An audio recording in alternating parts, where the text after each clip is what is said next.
Dry and wait. Dry में क्या होता है, देखो इसको बुक में नहीं मिलेगा एडियाबैटिक, जो आपको भी बुक रिकमेंड की गई है उसमें तो नहीं मिलेगा।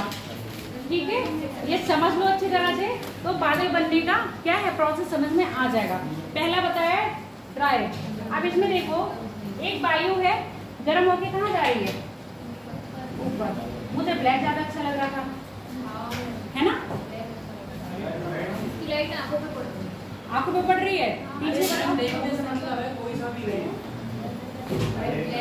नहीं, मुझे लग रहा है कि और कलर होंगे तो आएगा नहीं पता चलेगा ना।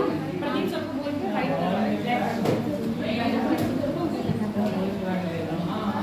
इसने अभी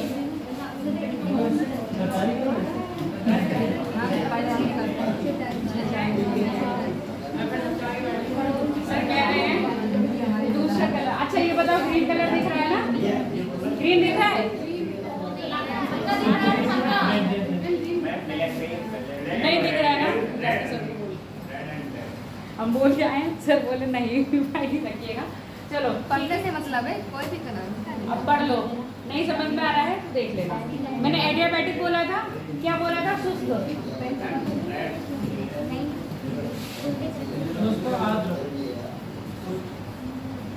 सुस्त हिंदी में क्या कह रहे थे इसको? सुस्त रिडोज, है ना? इसमें क्या होता है, जब आर्द्र वायु होती है उसका टेम्परेचर, कौशल तुम्हारे कॉन्सेप्ट क्लियर नहीं है, पता है ना? बहुत लोगों के नहीं है। इसमें बस मुझे ये लड़की दिखी, ये जिसकी कॉपी बहुत सही है, पहली बार में ही अच्छा लिखे हुए। अब यहाँ देखो, समझ लो, जैसे नॉर्मल क्या था, नॉर्मल क्या है 100 मीटर या 1 किलोमीटर पर जाने पे टेम्परेचर में ह्रास हो रहा था, वो कितना हो रहा है 6 डिग्री सेंटीग्रेड। अब यहाँ पर जो कैसी होगी, शुष्क वायु होगी, उसके जो टेम्परेचर में ह्रास होगा वो 1 किलोमीटर जाने पर 10 सेंटीग्रेड। आई बात समझ में? अब मान लो ये जो वायु है, कौन सी वायु? रुद्धोष्म वायु। ये जब गर्म होकर ऊपर जाएगी, चित्र बनाते जाना।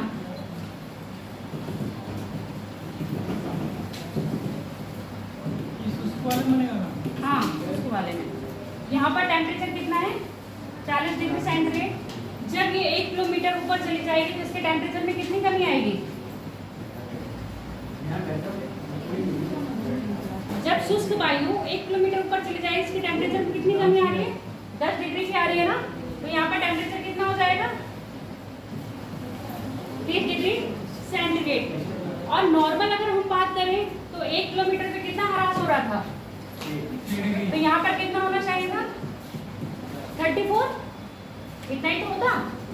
अब यहाँ के कंपेयर में यहाँ का टेम्परेचर हाई है या लो है? लो है ना?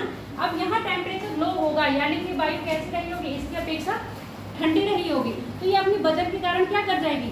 नीचे गिर जाएगी। जब ये अपने वजन के कारण नीचे गिर जाएगी तो ऐसी अवस्था में ना बादल बनेंगे ना वर्षा होगी। जब बादल ही नहीं बनेंगे तो वर्षा भी नहीं होगी। ये बात समझ में आ गया? चित्र बना लो, शॉर्ट में लिख लेना, वायु भारी है जिस कारण क्या करेगी? नीचे गिर जाएगी, ना वर्षा होगा ना बादल बनेंगे। और ये आसपास की वायु का टेम्परेचर क्या है?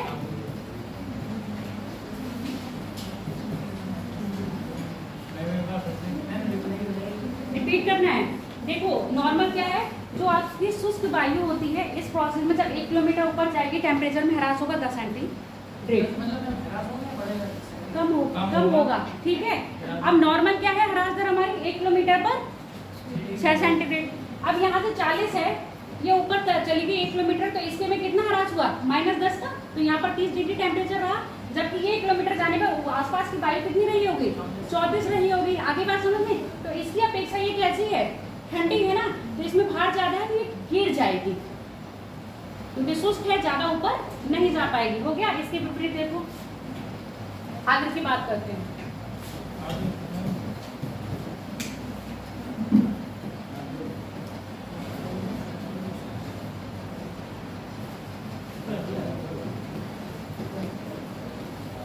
आर्द्र रुद्धोष्म, अब आगे कुछ रूल्स में देख लो, यहाँ पर क्या होगा, ये बिल्कुल वैसे ही चलेगी कैसे चल रही है जैसे नॉर्मल हो रही है। नॉर्मल वायु क्या करते हैं, 1 किलोमीटर जाने पे कितना टेम्परेचर डाउन करके रखना, 6 सेंटीग्रेड। अब ये जब ऊपर जाएगी,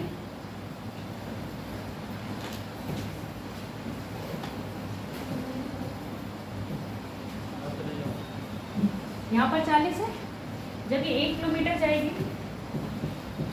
तो कितना टेम्परेचर में ह्रास होगा, 6 सेंटीग्रेड। तो कितना बचेगा यहाँ पर, 34 सेंटीग्रेड। ये आसपास की वायु हो गई, वायु बना दूं यहाँ पर।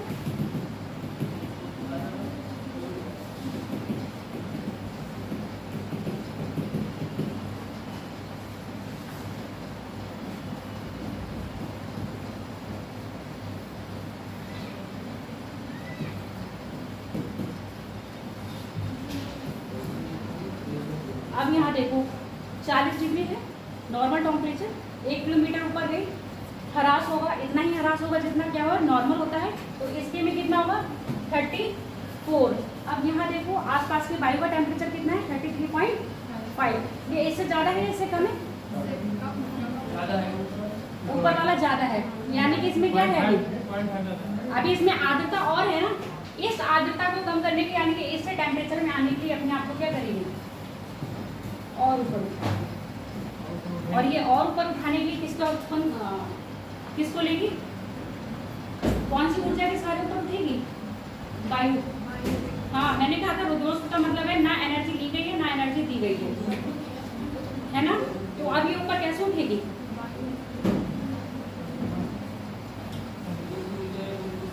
क्योंकि ये अपने आप को क्या करनी है, गैस अवस्था से किस में लेके आनी है, जल लिक्विड में आना है ना, और फिर लिक्विड से ठोस में जाएगी तो अपने टेम्परेचर को क्या करती रहेगी, रिड्यूस करेगी। तो ये अपना ऊपर उठने के लिए अपने टेम्परेचर को क्या करेगी, छोड़ेगी। अब जब ये अपने टेम्परेचर को छोड़ती है, ऊपर किस में आ जाती है, द्रव अवस्था में, तो ऊपर धूल के कण होंगे वायुमंडल में, वो क्या करेंगे, इसको अवशोषित कर लेंगे। ऐसे समझो ये धूल का कण है और धूल के कण ने वायु जल को क्या कर लिया है, अवशोषित कर लिया है। फिर एक धूल का कण आया, उसने भी क्या कर लिया, अवशोषित कर लिया। फिर तीसरा आया, उसने भी क्या करा, अवशोषित करा। किसको, इस द्रव को। जब इस द्रव को अवशोषित कर लिया तो ये आपस में क्या करेंगे, आपस में मिलेंगे। इन पर क्या हो जाएगा, आवेश आ जाएगा। पॉजिटिव और निगेटिव सुने हो ना, तो आवेश आने के कारण ये क्या करेंगे, आपस में चिपकते जाएंगे, और आपस में चिपक जाएंगे, बन जाएंगे क्या, ये बादल। तो ये जो प्रोसेस हुआ है, ये जो क्रिया हुई है, उसको कह रहे हैं संघनन। आगे बात समझ में, संघनन किसको कह रहे हैं, वायु का ठंडे होकर ऊपर जाना तथा अपनी अवस्था में परिवर्तन लाना, यानी कि गैस अवस्था से किस में आना, द्रव अवस्था में। और द्रव अवस्था में आके ये जो कण है, धूल के कण, किसमें, वायुमंडल में, उसके द्वारा क्या हो जाएंगे, अवशोषित किए जाएंगे। और अवशोषित करके आपस में क्या होगा, क्योंकि इन पे आवेश है पॉजिटिव और निगेटिव का, तो ये आपस में जुड़ते जाएंगे। और जब ये आपस में जुड़ जाएंगे तो क्या बनाएंगे, बादल।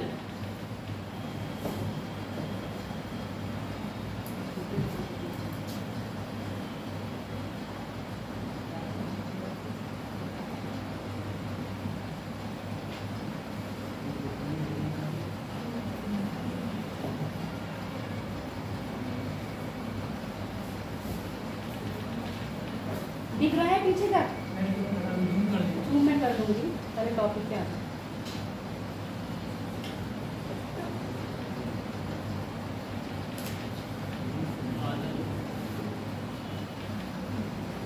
ये जो प्रोसेस बताया था ना, ट्राई एडियाबैटिक, ये वाला है, और मोस्टली यानी कि आर्द्र वाला ये है।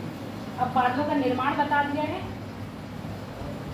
क्या बताया, जब संवहनी तरंगें ऊपर जाएंगी, वायु गर्म होकर ऊपर जाती है, तो इसमें क्या है, अपने आप को ठंडा करती है। और जब ठंडा करेगी, और वही वायु जो क्या होगी, आर्द्र होगी, बादल वही बनाएंगे जिसमें नमी होगी। जिसमें नमी नहीं होगी वो क्या अपने आप को कन्वर्ट कर पाएगी पानी में, नहीं कर पाएगी ना। तो यही सुनना, जो वायु क्या होगी, नमी युक्त होगी, जिसमें आर्द्रता होगी, वही वायु क्या बनाएगी, बादल। जब आर्द्रता युक्त वायु क्या जाएगी, संवहनी के द्वारा ऊपर जाएगी, तो ये ऊपर जो वायु के कण हैं, उनको क्या करेगी, मिक्सिंग करेगी, आपस में मिलेंगे। फिर ये थोड़ा सा अपने आप को और ऊपर ले जाएंगे। और ऊपर कैसे ले जा रहे हैं, अपनी लेटेंट हीट के कारण, जो उनके गुप्त ऊष्मा है उसके कारण अपने आप को क्या कर रहे हैं, ऊपर ले जा रहे हैं और ये जो आवेश से रिलेटेड जो कण आए थे न्यूक्ली कण वो क्या होंगे, आपस में मिलते जाएंगे और करेंगे बादलों का निर्माण। ये प्रोसेस पूरा समझ गए हो ना?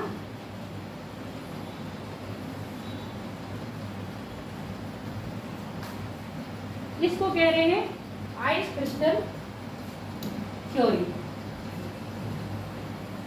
ये जो है, ठीक है, ये जो आइस क्रिस्टल थ्योरी है ये भी आपको बुक में नहीं मिलेगी। आइस क्रिस्टल थ्योरी जो है बस समझ लो प्रोसेस क्या है, बाकी अपना बुक से देख लेना। ये थ्योरी क्या है, ये थ्योरी ये है जहाँ ये बादल बन रहे हैं ये बहुत ही छोटी जगह में बनेंगे या बड़े, क्योंकि इन बादलों का साइज दिया गया है बहुत बड़ा, तो ये बादल बहुत ऊंची जगह पे बनेंगे, बहुत छोटी जगह पर नहीं बनेंगे। ये लिखा है ना, ऊंचे बादल है शीतोष्ण क्षेत्र में बनेंगे, बादलों का निर्माण ट्रॉपिक जोन में नहीं हो सकता। ट्रॉपिक जोन यानी कि जो उष्णकटिबंधीय क्षेत्र है वहां पर इसका निर्माण नहीं होगा। इसके विपरीत अब कैसे नहीं होगा,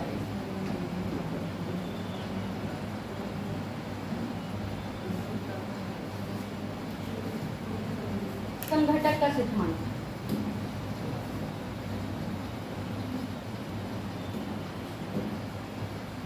सेम प्रोसेस यहाँ होगा। जब संवहनी तरंगें किसी सागर तल पर उठती हैं गर्म होकर तो क्या करेंगे, सागर में लवणता होती है ना, जब इसका पानी उठता है तो नमक और ये सब चीज़ें क्या होंगी, ऊपर के वायुमंडल में होंगी और इसको बहुत छोटी ही ऊंचाई पर क्या मिल जाता है, ये चीज़ें प्राप्त हो जाती है। जब ये चीज़ें प्राप्त हो जाती है तो संघनन की क्रिया बहुत ज़्यादा ऊंचाई पर ना होगी क्या हो जाता है, सागर तल की निचाई पर ही हो जाती है और ताप हमेशा क्या रहता है, बढ़ता रहता है। तो वहीं पर ही क्या कर जाते हैं, वर्षा करवाते हैं। वो बादल कहाँ बन रहे थे, नीचे स्थानों पे नहीं बन रहे थे, ट्रॉपिकल जोन में नहीं बन रहे थे, जबकि ये संघटक संकलन के सिद्धांत के कारण जो दिया गया है उसमें क्या होगा, बादल आपके कम निचाई पे बनेंगे और बहुत जल्दी बन जाएंगे, क्योंकि सागर में युक्त नमक होता है ना, सागर में नमक होता है ना, तो वो भी नमक क्या होता है, जब वायु वाष्पीकरण होता है तो वो वायु के कण में कहाँ रह जाता है, वो वायु में ही रह जाता है और वो क्या करता है, इन कणों को अवशोषित कर लेता है और बादलों का निर्माण करता है। अब बात करेंगे बादल का प्रोसेस, अभी नहीं बताएंगे हम आपको, पहले बता देते हैं।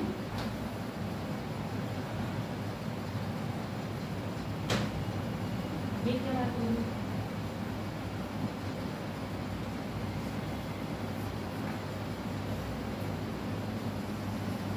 बादल का निर्माण समझ में आया या नहीं, ये बताओ मुझे।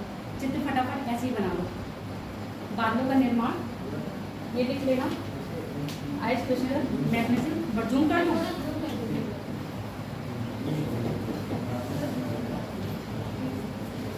2 मिनट के अंदर, 2 मिनट का टाइम दे रही हूँ, फटाफट बना लो दोनों और इसको अपने शब्दों में लिखने की कोशिश करना।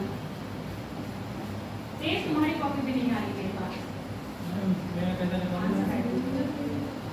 सबको बताऊंगी आज मैं, पर्सनली मुझसे पूछना और ग्रुप में पूछना तो तुम बता देना। ग्रुप में पूछना मतलब ये सबके सामने फिजिकली।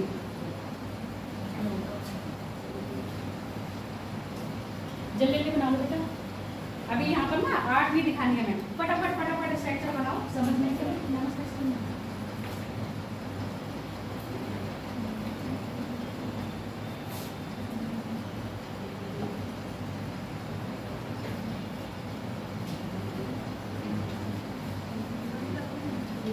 चलो नहीं, तुम इतने दिन से गायब थी।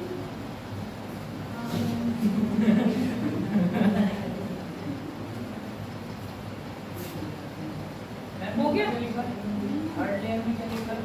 ये नीचे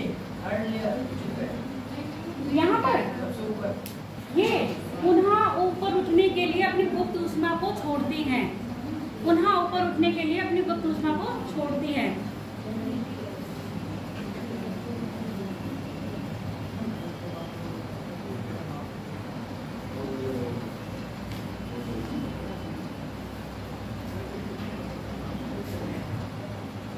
हो गया बेटा, देखो टेक्नोलॉजी का इस्तेमाल कर दो फटाक से, घर पे जाके बना लेना, ठीक है, जल्दी जल्दी।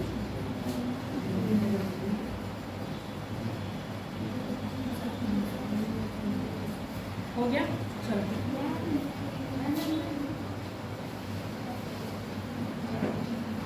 और ये नोट्स में चेक करूँगी आपके। अगला ये भी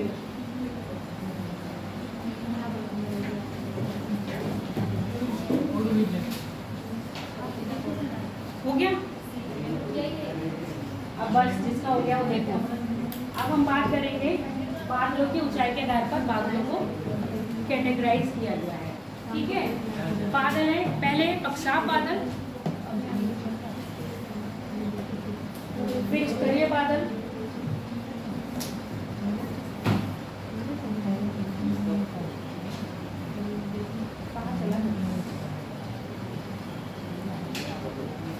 पहला है ऊंचाई के आधार पर बादल और दूसरा है बादल के स्वरूप के आधार पर बादल।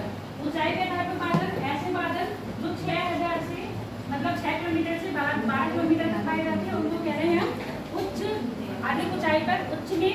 उसके बाद 2 से 6 किलोमीटर के बीच में पाए जा रहे हैं, उसको कह रहे हैं मध्य में।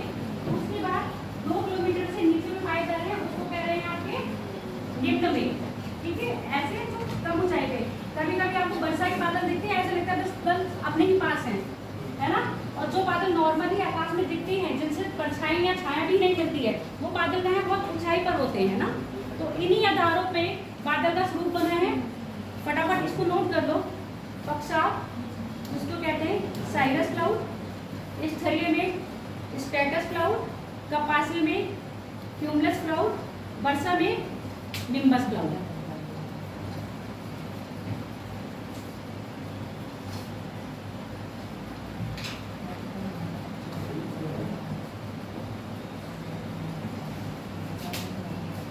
नोट कर लिया? स्पीड अच्छी कर लो थोड़े।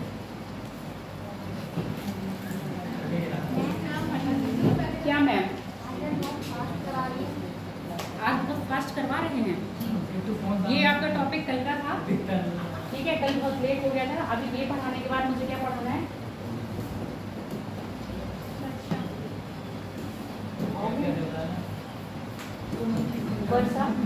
वर्षा की बात पढ़ा लें। हालांकि आपके टॉपिक में ये नहीं है, पर जब तक ये नहीं समझाऊंगी आपको ये नहीं समझ में आएगा। आपके एक टॉपिक के अंदर जो पढ़ाना शुरू करते हैं ना, उसके अंदर इतने हिडन टॉपिक होते हैं जो दिए नहीं गए हैं, पर वो पढ़ाना जरूरी है। इसलिए टाइम क्या हो जाता है, कम पड़ जाता है।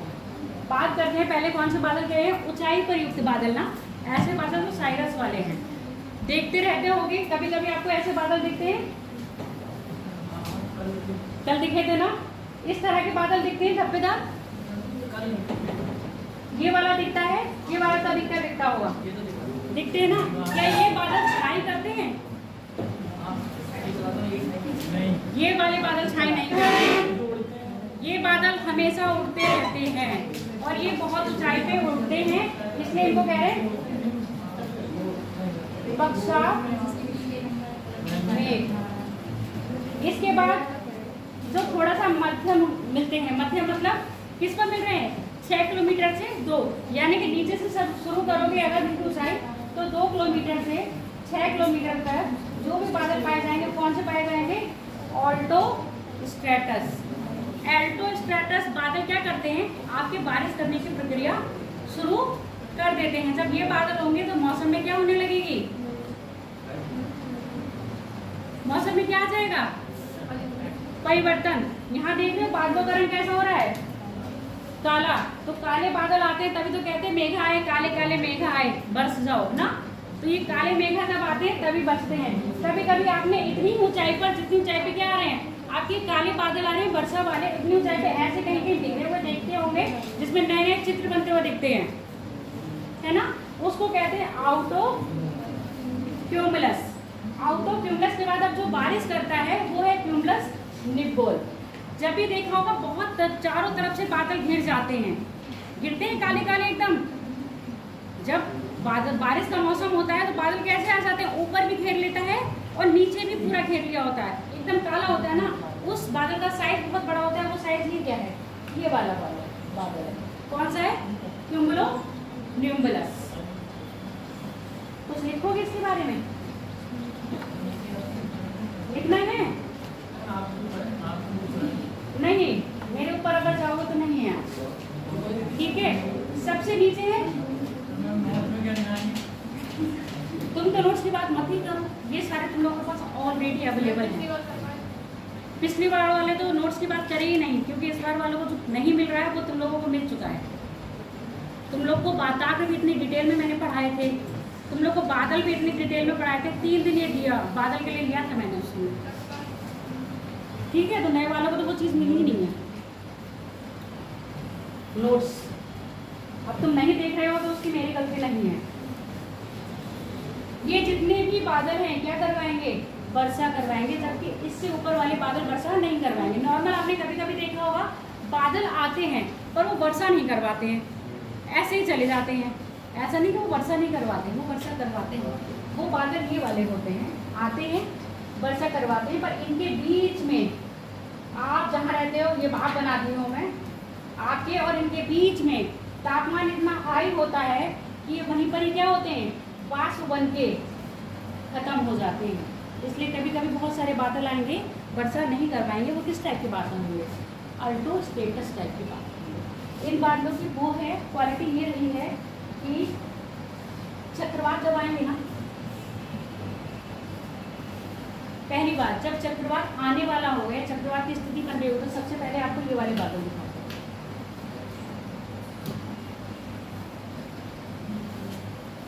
साइरस, ठीक है। साइरस के बाद साइरो स्टेटस। कभी कभी देखा होगा लाइन की परत, ऐसे बादल गया, फिर ऐसे बादल गया, ऐसे ऐसे लगता है बादलों की चादर है पूरी। तो ये बादलों की चादर जब दिखाई देगी तो आप समझ जाना क्या आने वाला है, चक्रवात। हमारे यहाँ नहीं आएगा, जहाँ ये बादल दिखाई देंगे वहाँ आएगा। और चक्रवात कहाँ आते हैं, धरती पे, धरती पे आते हैं। अरे धरती पे तो आते हैं, धरती का मतलब पृथ्वी हो गया ना। चक्रवात धरती पे ही आएंगे ना, धरती का मतलब यहाँ क्या ले रहे हो, पृथ्वी। और स्थल पे नहीं आके किस में आते हैं, जल में आते हैं। और कभी कभी आपने देखा होगा सूरज और चांद के बीच में प्रभामंडल बन जाती है। तो प्रभामंडल बनाने का काम कौन करता है, यही वाले बादल करते हैं। पहले ये दिखाई देंगे, फिर ये बादल दिखाई देंगे, जिसका मतलब क्या है, आपका प्रभामंडल बन रहा है। सर से थोड़ा सा रिक्वेस्ट करूँगी, अगर हो सकेगा ये वाला आपको प्रोवाइड करूँगी, ठीक है।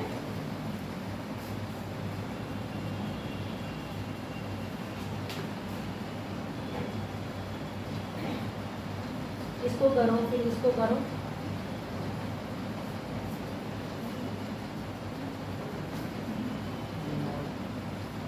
लॉक हो गया क्या, लास्ट है ये ना,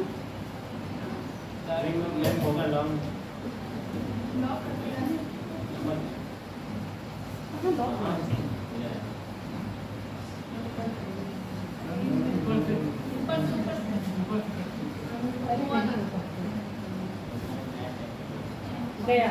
अब ये क्या हो गया,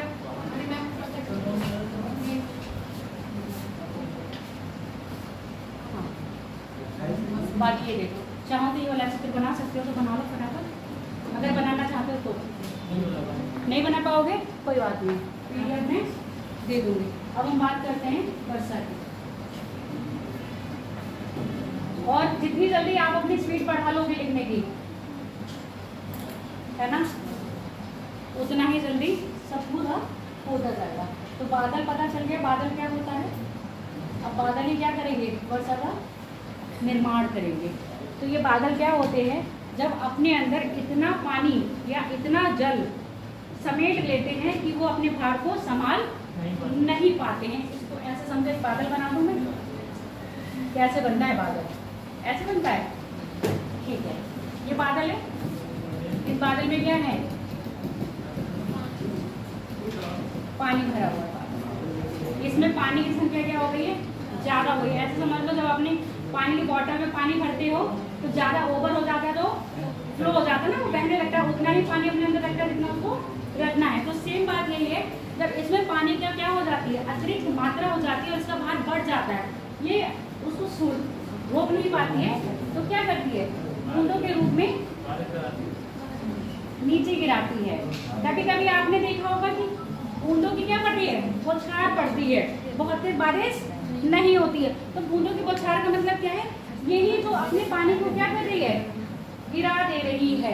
और जब बहुत तेज बारिश होगी, जब ये बादल क्या करेंगे, पवन के झोंके से कहाँ, कभी स्तर पे पहुंच जाएंगे या कहीं पर्वत में पहुंच जाएंगे, तब क्या करवाएंगे, बहुत तेजी से वर्षा करवाते हैं। और अभी क्या हो रहा है, कभी भी बौछार देगी तो यानी कि अपने बादल अपने पानी को संभाल नहीं पाए और हल्के हल्के क्या करके गिरा के कह कहते हैं फुहार पड़ रही है, बहुत तेज वर्षा नहीं हो रही है, फुहार पड़ रही है। तो ये क्या है, ये चीज फुहार वाली है। अब बहुत तेज वर्षा वाली क्या होगी, जब ये पवने क्या होंगे, पवनों के सहारे ये बादल क्या होंगे, पवनों की दिशा में गति करेंगे और गति करते हुए किसी स्थान यानी कि जहाँ पर पब्लिक रह रही होगी और कहीं भी वर्षा करवाएंगे। ये सागर में वर्षा होती है, अच्छा, और पृथ्वी पर मतलब धरा पर होती है, स्थल पर होती है। अब जैसे ही यहाँ का तापमान कैसा हो जाएगा, गर्म होगा ना, जैसे ही ये तापमान यहाँ पर आएंगे तो ये अपनी नमी को क्या करते जाएंगे, छोड़ते जाएंगे। और जो अभी फुहार थी, फुहार कब है, जब बादल में पानी बहुत है पर वो हल्का हल्का अपने आप को क्या कर रहा है, हल्का हल्का कर रहा है, तो ड्रॉप गिराता जा रहा है। पर जैसे ही यहाँ पर आएंगे, उच्च तापमान में आएंगे, तो ये क्या करेंगे, अपनी नमी को छोड़ते हुए चले जाएंगे और स्पीडली वर्षा करवाएंगे। वर्षा की बूंदें गोल होने का कारण क्या है, ये बताओ मुझे। किसका, पानी का, पानी गोल हो रहा है तो पानी का बस तनाव है ना। बादल फट जाते हैं, एकदम से पानी गिरने लगता है, घर में ही गिरने लगता है। जब देखो, जब ये बादल किसी स्पीडली आके किसी पहाड़ से टकराएंगे तब फटते हैं, या दो भारी भारी बादल जिनमें पानी की मात्रा क्या है, बहुत ज्यादा है, आपस में टकराएंगे तब फटते हैं। आगे बात समझ में, तो वो सीधे फटा के एकदम गिर जाते हैं ना। अब वो बूंदों की तरह नहीं है, यहाँ पर क्या है, ये अपनी नमी छोड़ रहे हैं। अब जैसे मेरी बात मानो, अगर तुम्हारा हाथ कटा, इतनी तेज कटा, तो प्रेशर से पानी बहेगा ना, मतलब आपके बॉडी से प्रेशर से खून गिरेगा और हल्का सा ड्रॉप चीरा लगेगा तो क्या होगा, थोड़ा थोड़ा आएगा ना, एक पतली सी धार से गिरेगी। तो सेम बात ये है, जब बादल फटता है तो स्पीडली सारा पानी नीचे गिर जाता है, और जब इनको अपना टेम्परेचर के अकॉर्डिंग अपना पानी गिराते हैं तो ये बूंदों के रूप में गिराते हैं। आई बात समझ में। अब बात कर लेते हैं वर्षा के प्रकार, हेडिंग डाल दो। वर्षा के प्रकार, संवहनी वर्षा,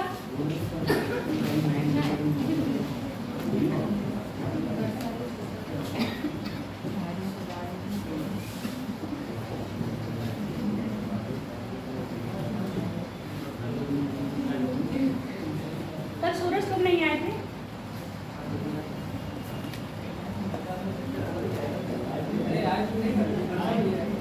कल नहीं आए थे, परसों आए, कल आए थे, परसों नहीं। तुम्हारी अच्छा, कल मैं कॉपी नहीं लाई थी, परसों तुमने मुझे कॉपी की थी। फिर वही मेरे लिए कॉपी है। वर्षा के टाइप लिख लो, संवहनी वर्षा, पर्वतीय वर्षा, चक्रवाती वर्षा। इसको मैं फटाफट आपको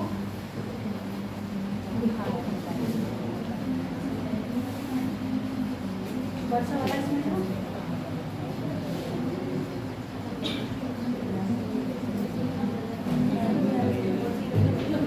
सुन लो वर्षा के प्रकार, पहली कौन सी बताइए,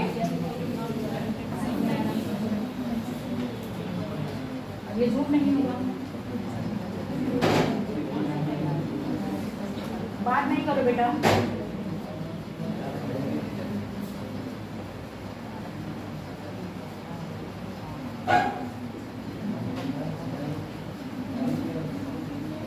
संवहनी वर्षा वहां होगी जहां पर पानी होगा, यानी कि सागर। इसमें कलर चेंज होने का है,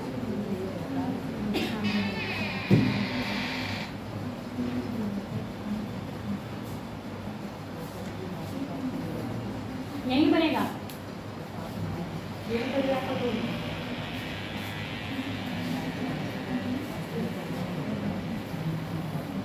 देखो ये क्या है, सागर तल है। सागर तल में जब क्या होगा, टेम्परेचर यानी कि ताप बढ़ेगा, ताप बढ़ेगा तो ऊर्जा क्या होगी, गर्म होकर निकलेगी। तो ये जो क्या है, बाष्पीकरण हुआ ना, ये बाष्पीकरण को किसने लिया, वायु ने। वायु में उपस्थित जितने कण थे, इन्होंने क्या करा, इन कण को अवशोषित, इस ऊर्जा को क्या करा, अवशोषित करा, फिर ऊपर बन के क्या हो गए, ये वर्षा की बूंदों के रूप में बन गए। और उसके बाद क्या बने, ये बादल बने, बादल बने, और यहीं पे इन्होंने क्या कर दी, वर्षा करवा दी। और ये वर्षा यहीं पर नहीं होगी, जो आपके स्थल में भी होगी ये वर्षा होगी। और ये वर्षा कहाँ होती है? उष्णकटिबंधीय क्षेत्र में। उष्णकटिबंधीय क्षेत्र कौन सा होता है?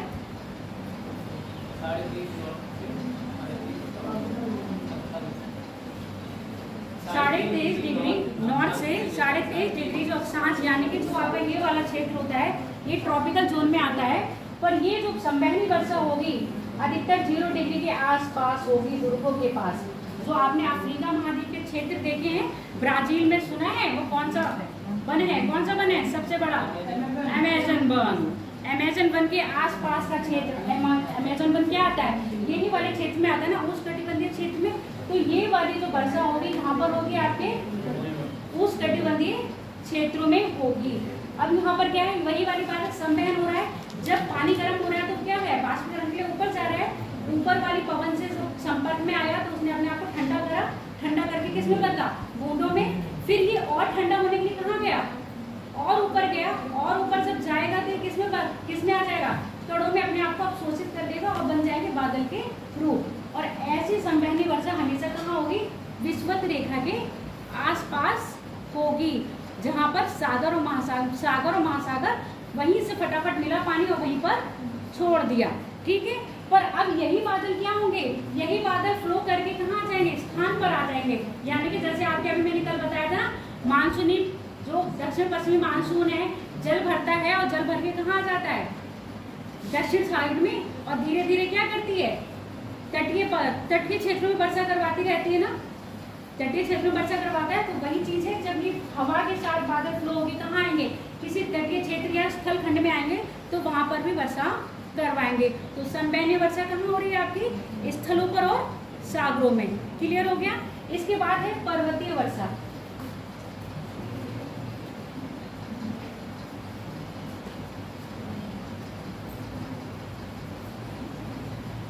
पर्वतीय वर्षा चित्र में समझा दूं या इसमें बता दूं? चित्र बना दूं। आधे लोग चित्र बोलते हैं, आधे लोग ठीक है, कोई बात नहीं।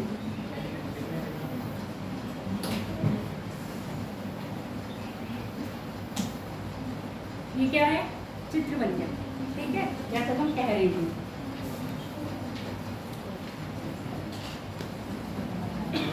ये वर्षा के बादल आए। जैसे ही ये बादल किसके संपर्क में आएंगे? वायु के संपर्क में आएंगे। ये क्या करेंगे? फ्लो करेंगे इधर। जब ये पर्वतों के सहारे ऊपर चढ़ना शुरू करते हैं, ये बादल पर्वतों के सहारे ऊपर चलना क्या करते हैं? शुरू करते हैं। जैसे जैसे ऊपर जाएंगे अपनी नमी को क्या करेंगे? छोड़ते हुए जाएंगे। तो यहाँ पर ये क्या करवाएंगे? वर्षा करवाएंगे। और जहाँ तक ऊपर तक पहुँचते अपनी सारी नमी को क्या कर देते हैं? छोड़ देते हैं। जब अपनी सारी नमी छोड़ देते हैं तो इस साइड क्या होता है? इस साइड वर्षा नहीं होती है। तो ये वाला होता है क्षेत्र अतिवृष्टि का।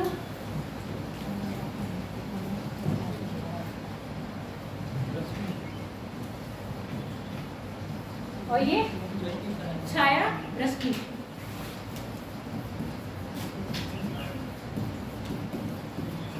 समझ में आ गया? छाया वृष्टि क्यों कह रहे हैं? क्योंकि बादलों के द्वारा जितनी भी वर्षा करवाई गई सब किधर करवाई गई? पर्वत के इस साइड। ये साइड कौन सा है पर्वत का? पश्चिम है, पूरब?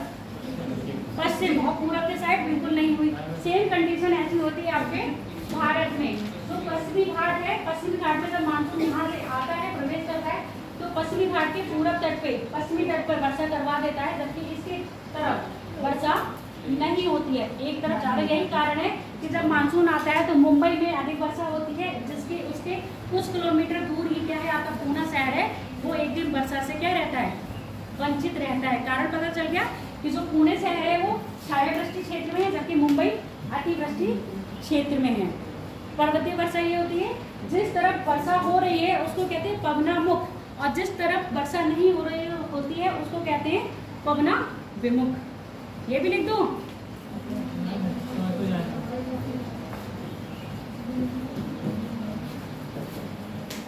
पवनामुखी।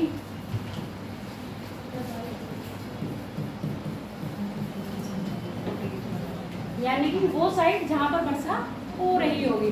चक्रवाती वर्षा होल्ड पे रखो, क्योंकि चक्रवात पढ़ोगे तो चक्रवाती वर्षा उसी में आ जाएगी। और लिखना चाहोगे तो ऐसे लिखो, चक्रवाती वर्षा वह वर्षा होती है जो चक्रवात के कारण होती है। लिख लिया? बनाना है?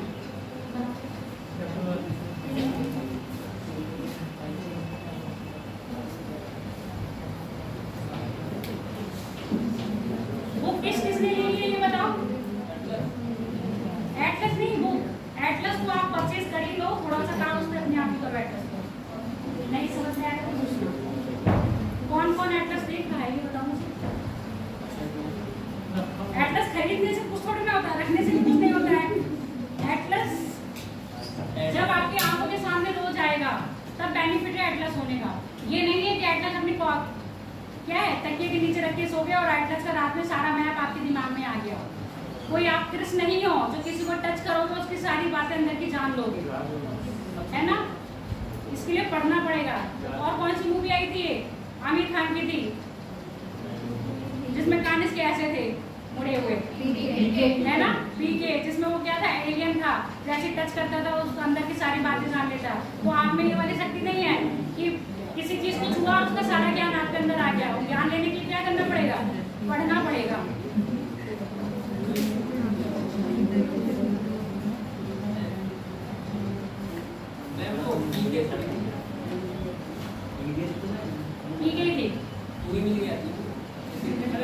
वो अलग है, जादू वाली अलग है।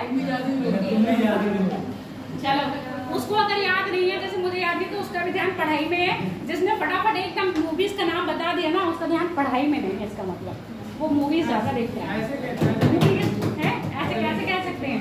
तो फिर तुम पढ़ाई का भी इतनी जल्दी बता दिया करो जितनी जल्दी मूवी का बता देते हो। तो मैं समझूंगी ना कि दोनों फील्ड में इक्वल हो, मूवी भी देख रहे हो और पढ़ भी रहे हो। अब हम बात करेंगे, देखो चक्रवात आज का मेन टॉपिक है।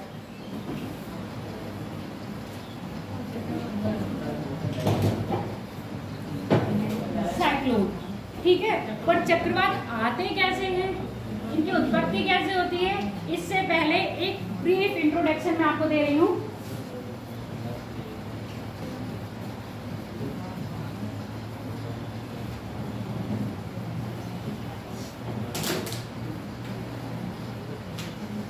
वातावरण कब बनेंगे?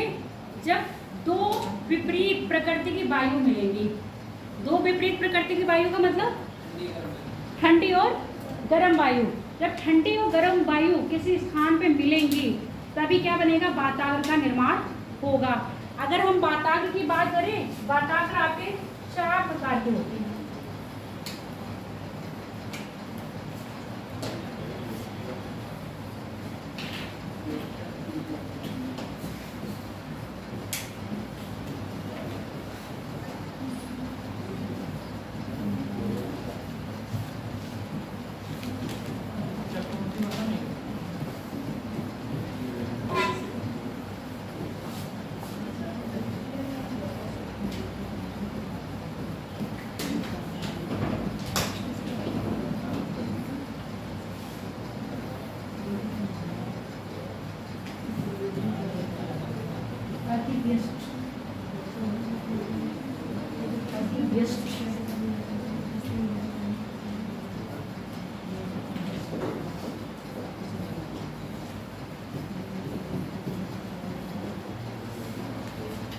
उष्ण वातावरण, शीत वातावरण, अधिग्रस्त वातावरण और स्थिर वातावरण।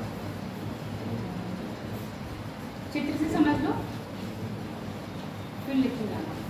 मैंने कहा दो विपरीत वायु मिलेगी। अब इसमें आपको रेड दिखेगा और ब्लू दिखेगा, दो कलर दिख जाएंगे ना। रेड दिख रहा है और मुझे लग रहा है ब्लू भी दिख रहा है। ये दोनों कलर दिखेंगे।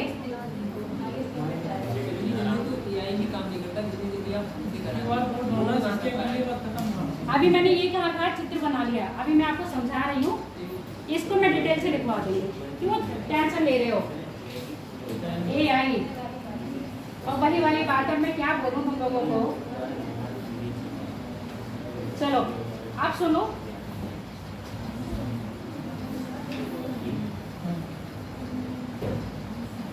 पहले मुझे लगता है मैं आपको चित्र में बता के समझा दूंगी, तो आपको चीज़ें ज़्यादा समझ में आएंगी। ठीक है,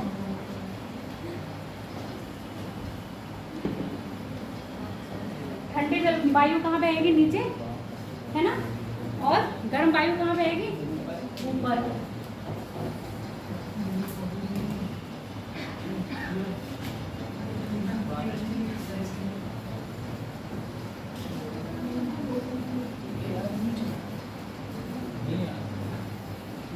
उष्ण बताव की बात है। उष्ण बताव में अभी बताया, बताव तब बनेंगे जब दो वायु राशि, गर्म वायु राशि और ठंडी वायु राशि आपस में कहीं मिल रही होंगी।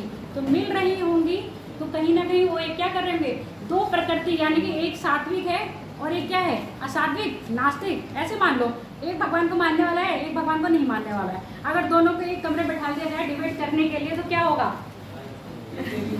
है एक दूसरे पर हावी होना शुरू करेंगे ना, क्योंकि दोनों की प्रकृति क्या है, अलग है। एक तो भगवान का मान रहा है तो वो कहेगा मैं भगवान को बहुत मानता हूँ, भगवान की बुराई नहीं सुनेगा। एक होगा जो भगवान को नहीं मानता होगा, उसमें विश्वास नहीं करता होगा भगवान की, तो उनमें क्या होगा, एक दूसरे के ऊपर हावी होंगे। सेम बात ये है, जब गर्म वायु और ठंडी वायु आपस में मिलती है तो एक दूसरे के क्षेत्र में घुसने की कोशिश करती है। ठीक है, एक दूसरे के क्षेत्र में घुसने की कोशिश करेगी, एक दूसरे को दबाएंगी। क्योंकि अब जब उष्ण बताह बन रहे हैं तो इसका मतलब यहाँ पर कौन सी वायु डोमिनेट होगी, गर्म, और दबाएगी किसको, ठंडी वायु को। अब ठंडी वायु कहाँ चल रही है, नीचे, और गर्म वायु कहाँ चल रही है, ऊपर। तो ये दबाने की कोशिश करेगी इसे।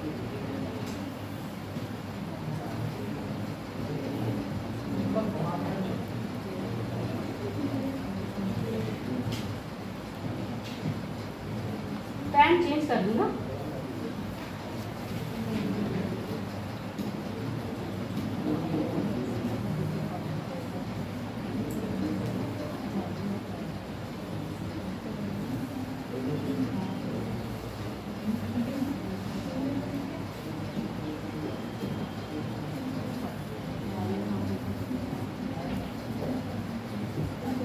जो ब्लू बनाई है वो ठंडी है, जो रेड बनाई है वो गर्म है। अब ये जो मैंने एरिया बनाया है,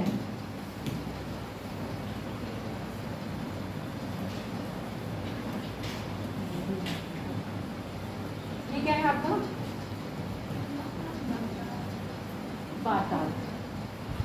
अब यहाँ देख रहे हो वातावरण क्या धरातल के समांतर है, क्या लंबवत है।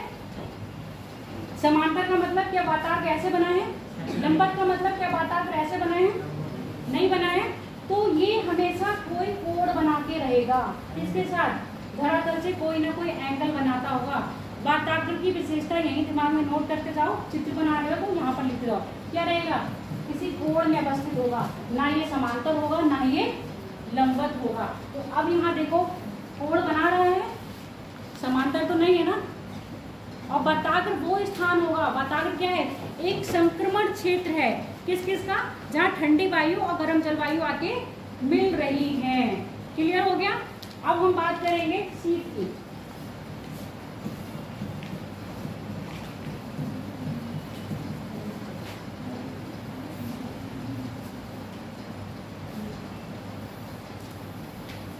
अब क्योंकि ये क्या है, ठंडा वातावरण है, तो ठंडा वातावरण में कौन डोमिनेट होगा, कौन सी वायु पावरफुल होगी, लांसी बताओ।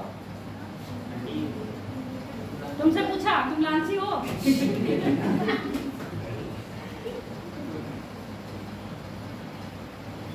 बताओ, शीत वातावरण में कौन सी वायु डोमिनेट होगी, किस पर हावी होगी। उन्होंने गलत बताया है,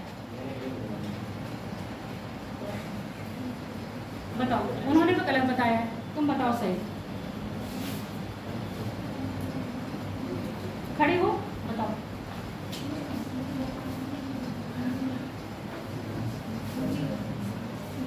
पलक,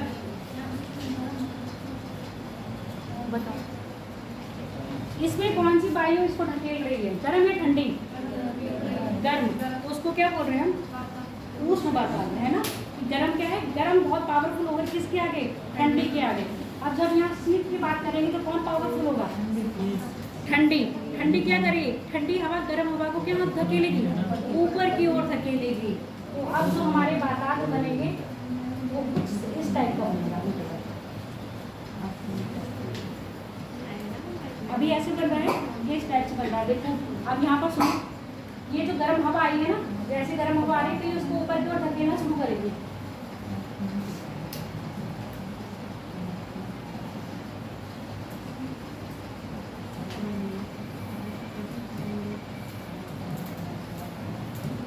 गर्म हवा आई ऊपर की ओर धकेलेगी, और जब ये ठंडी हवा होगी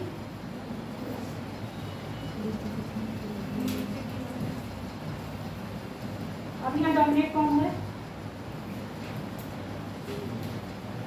कौन हुआ ये बताओ। ऊपर किसको उठा रही है, कौन उठा रहा है? ठंडी हवा। ठंडी हवा किसको उठा रही है? गर्म हवा को। तो यहाँ ज्यादा पावरफुल कौन सी होगी? ये, और ये कम पावरफुल है, इसलिए हम इसको कह रहे हैं शीत वातावरण।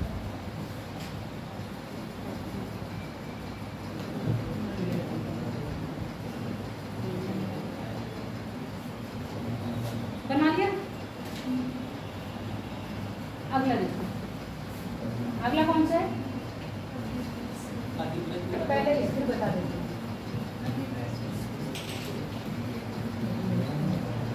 बहुत सिंपल वातावरण है, इससे बता। स्थिर वातावरण ऐसा वातावरण है जिसमें हवाएं संतुष्ट हैं। संतुष्ट का मतलब ना ही वो गर्म क्षेत्र में जा रही है, ना ही वो ठंडे क्षेत्र में जा रही है।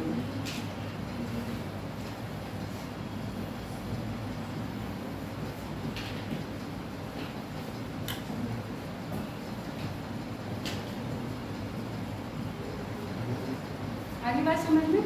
ये क्या है? ये जो वातावरण बन रहा है स्थिर, कहीं ये घूमा है? समानांतर बना है, पर ये कहीं घूमा तो नहीं है। अगर मान लो पवनी क्या करेंगी, हल्का सा भी मूव करेंगी तो इतना मूव नहीं करेंगी, क्या हो जाए, कोण बन जाए। तो ऐसे स्थिति में आपके चक्रवात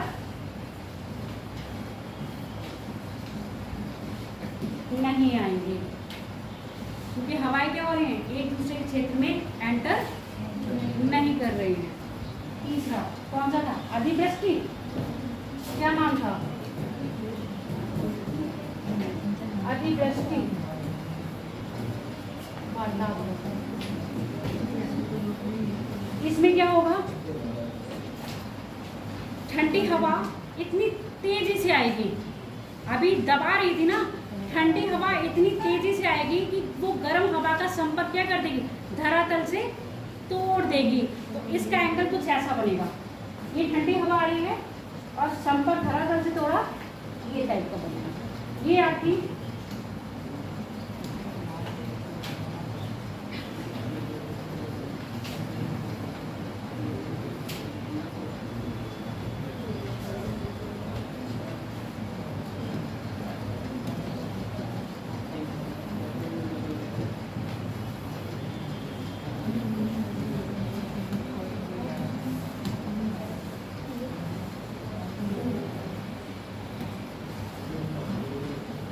गर्म हवा का संपर्क किससे तोड़ रही है,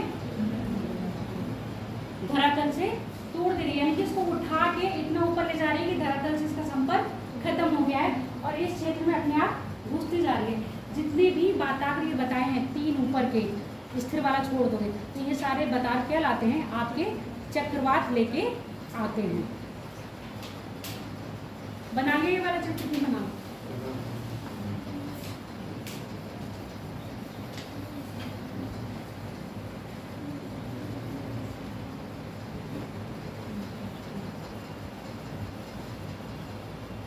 पलक बना लिया? बना लो। ये तो वातावरण तो आपकी बुक में है, कहाँ चला गया? अब इसमें लिख लो, पहले हेडिंग डालो वातावरण। बन गया वातावरण, मिले नहीं, चक्रवात ढूंढ रहे हो तो।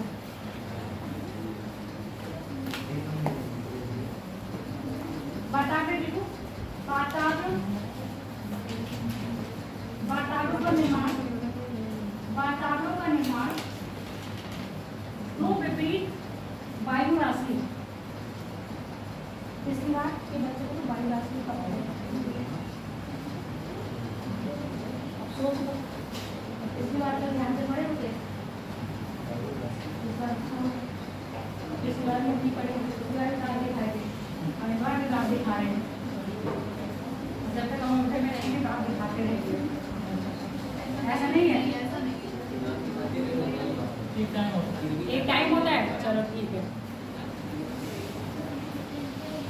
लिखो, वाताग्र लिखा ना। वाताग्रों का निर्माण दो विपरीत वायु राशि, ब्रैकेट में लिखना चाहो तो गर्म और ठंडी, गर्म वायु राशि और ठंडी वायु राशि।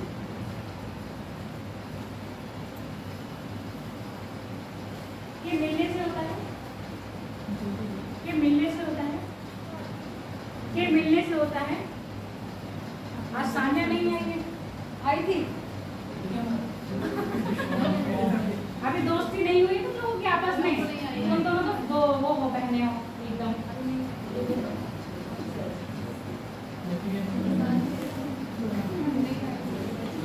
जुड़वा नहीं है, जुड़वा हो ना, ये दोनों से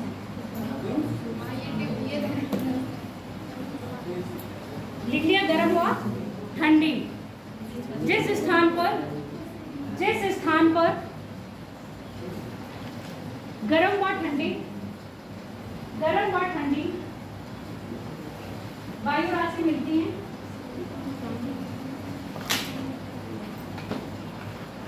उस संक्रमण क्षेत्र में, उस संक्रमण क्षेत्र में वाताग्र का निर्माण होता है।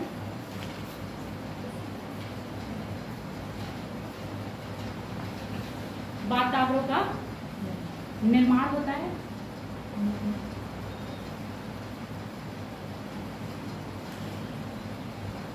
वाताग्र ना ही लंबवत होंगे, ना ही धरातल के समानांतर होंगे, यानी कि क्षैतिज।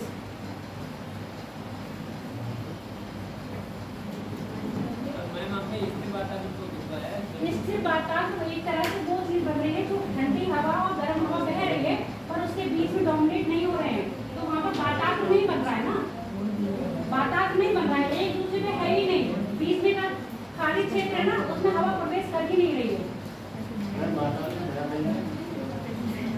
न लंबवत होंगे न क्षैतिज होंगे, बल्कि एक कोण पर स्थिर होंगे, एक कोण पर स्थिर होंगे।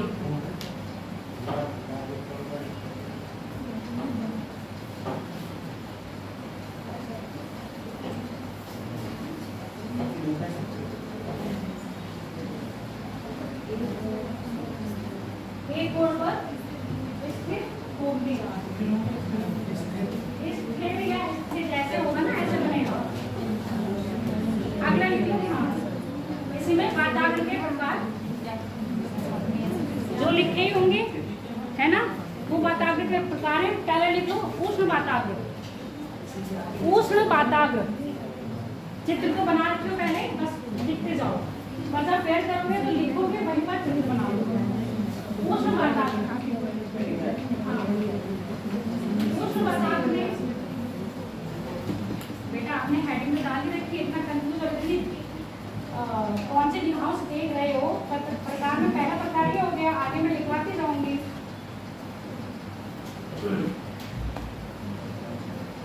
उष्ण वाताग्र, इस प्रकार इस वाताग्र में गर्म वायु ठंडी वायु को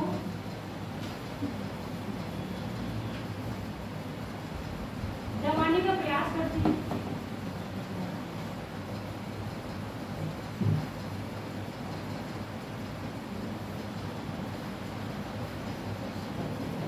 अर्थात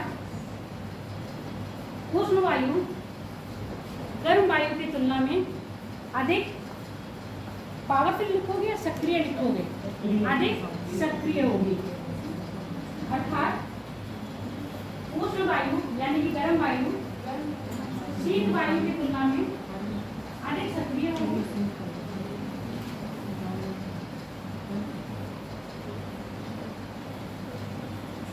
अब ये दो शीत वातावरण अधिक सक्रिय होगी।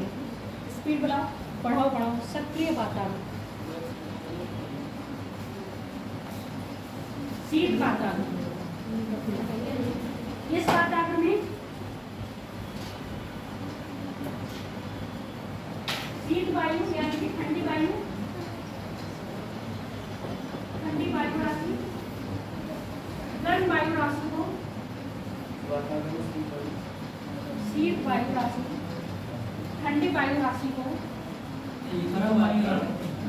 अभी क्या लिखा है, ठंडी वायु राशि गर्म वायु राशि को, अच्छा ठंडी वायु राशि गर्म वायु राशि को सी, तो उसमें बड़ा कंफ्यूज रहते हैं। गर्म वायु राशि को ऊपर की ओर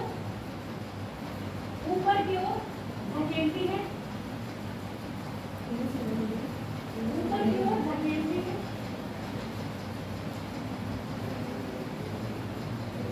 इस वातावरण में ठंडी वायु राशि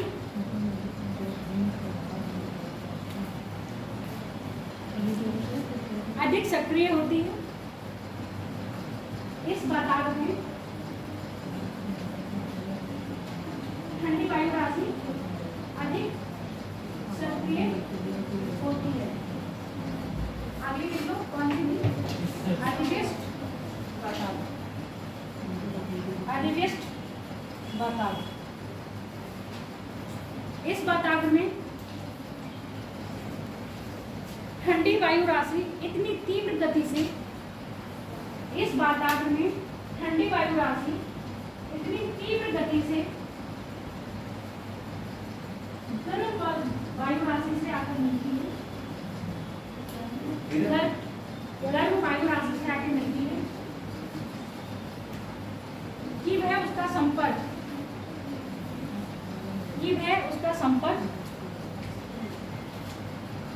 सतह से समाप्त कर देती है, कि वह उसका संपर्क सतह से समाप्त कर देती है।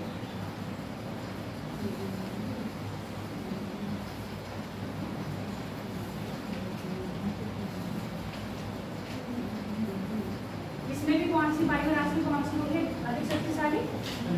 ठंडी। इस वातावरण में भी ठंडी वायु राशि अधिक सक्रिय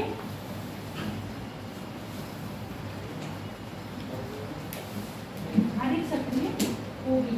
अगला है स्थिर वातावरण। इस वातावरण में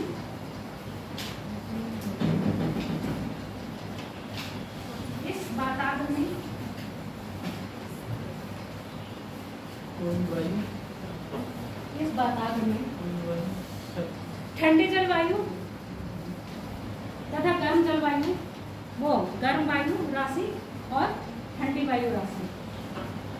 इस वातावरण में गर्म वायु राशि तथा ठंडी वायु राशि विपरीत दिशा में गति करती हैं, विपरीत दिशा में गति करती हैं या करते हुए अपने अपने क्षेत्र में प्रवाहित होती हैं।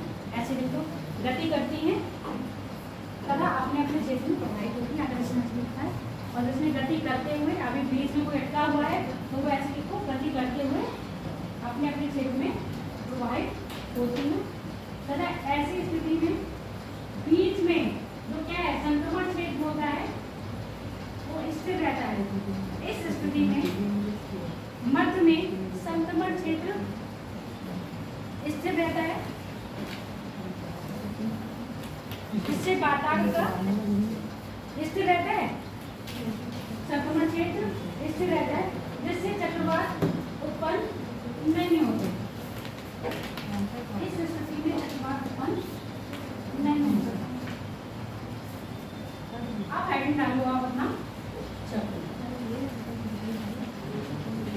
साइकिल।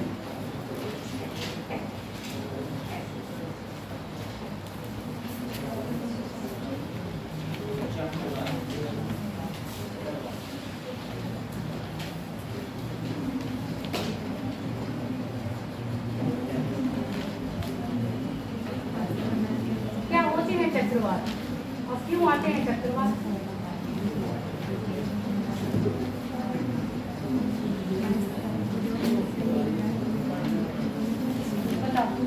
साइक्लोन क्या होते हैं? चक्रवात क्या है? चक्रवात सुने हो? चक्रवात सुना है? क्या है बताओ। तुम नहीं बताओगे? बताएं।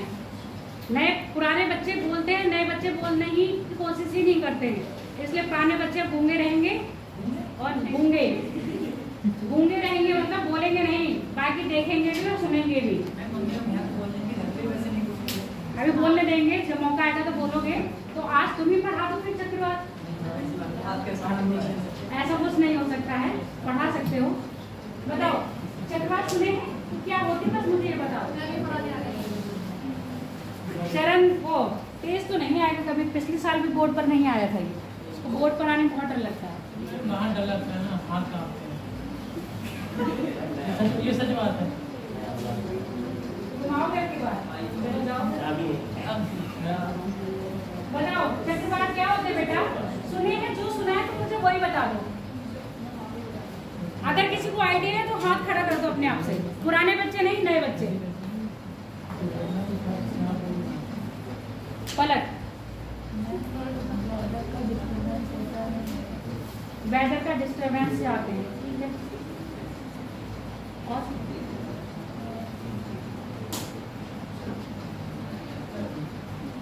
चक्रवात बताओ, चक्रवात पढ़ के नहीं आए, टॉपिक तब तो ग्रुप में पता चल गया है ना कि कौन सा टॉपिक स्टार्ट होने वाला है।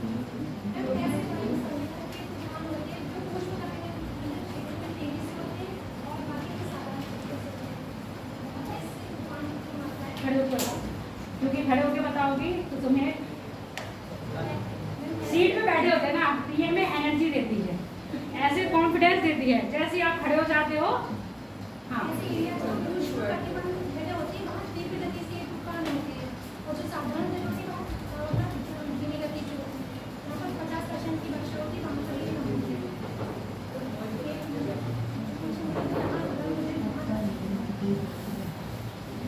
चलो बैठो, प्रयास ठीक किया। और बताओ साक्षी, सर्च करके सर्च फटाफट बताओ। सनी बताओ चक्रवात। दो अपोजिट वेव्स यानी कि तरंग, तरंगे टकराएंगी।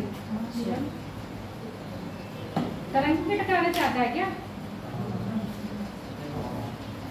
और बताओ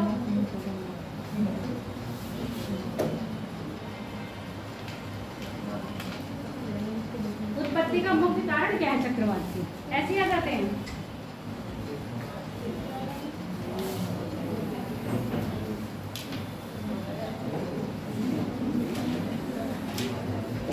कितने प्रकार के चक्रवात होते हैं? चार। कौन कौन से चार बताओ तुम नाम। जिसने चार का है पहले मुझे चार के नाम बताएगा, अब पूरे चार के ही बताने हैं। बताओ, खड़े हो जाओ। चलो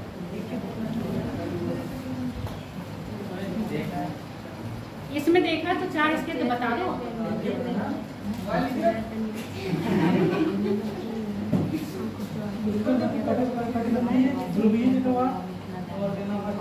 ध्रुवों पे कभी चक्रवात आते हैं?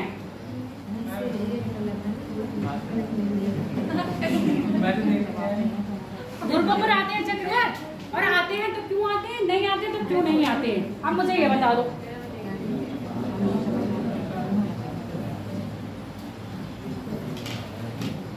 और कौन से चक्रवात होते हैं? चार बताए, चार में से भी एक नहीं बता पाया है वो। कौन कौन से? ध्रुवीय। चलो और हाँ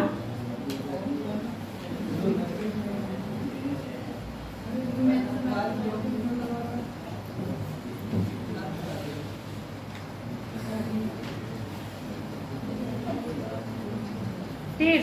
अब बताओ तुम, पता है? और बताओ।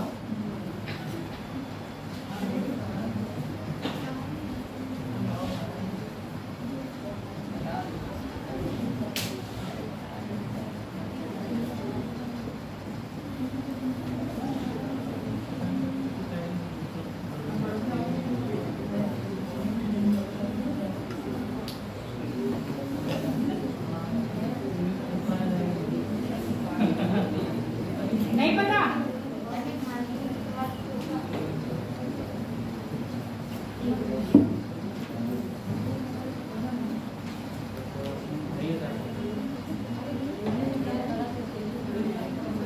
हाँ, किसने बोला ये बात? गलत हो या सही हो बोलना आना चाहिए। वेरी गुड, बोलो। मानसूनी चक्रवात होते हैं। अच्छा, और कौन से?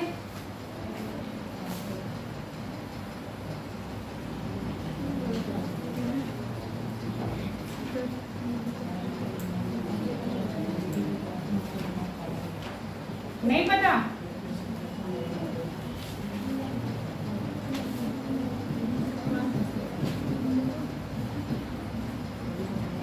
सौम्या,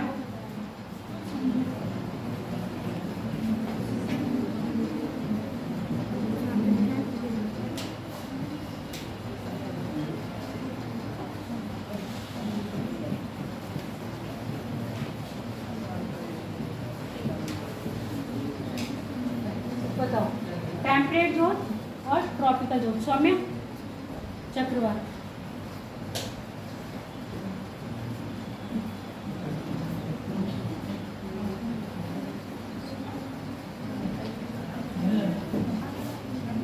सुना है? जो सुना है वो बता दो। कहाँ आते हैं यही बता दो। चक्रवात कहाँ आते हैं?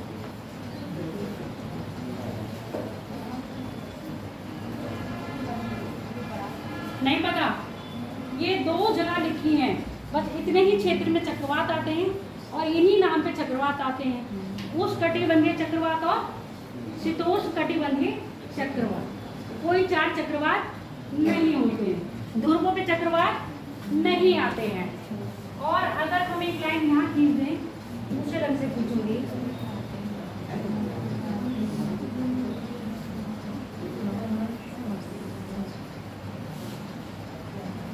नॉर्थ और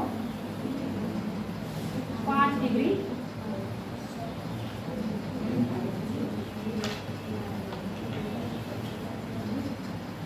साउथ। क्या इस बीच में चक्रवात आते हैं?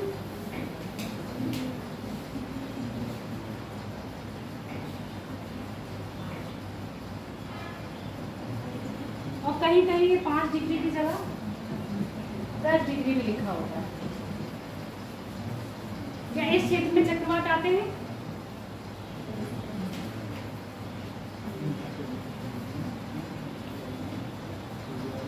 बिल्कुल सन्नाटा है एकदम। आते हैं? खड़े हो जाओ। क्यों आते हैं आप बताओ।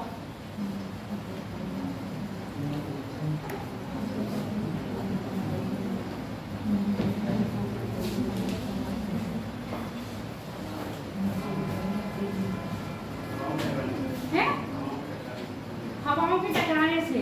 कौन सी हवा? गर्म और ठंडी हवा।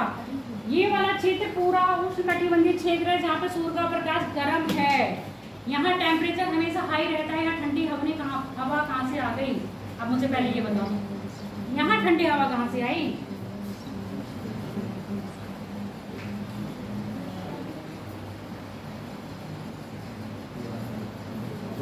जो तुम गर्म हवा और ठंडी हवा की बात कर रहे हो, जो वाताग्र अभी पड़े हैं वो चक्रवात बनते हैं शीतोष्ण चक्रवात। और जो उष्ण कटिबंधीय चक्रवात बनते हैं वो वाताग्र के कारण नहीं बनते हैं, समुद्र सतह का तापमान बढ़ने के कारण बनते हैं। जब निम्न दाब और उच्च दाब होगा।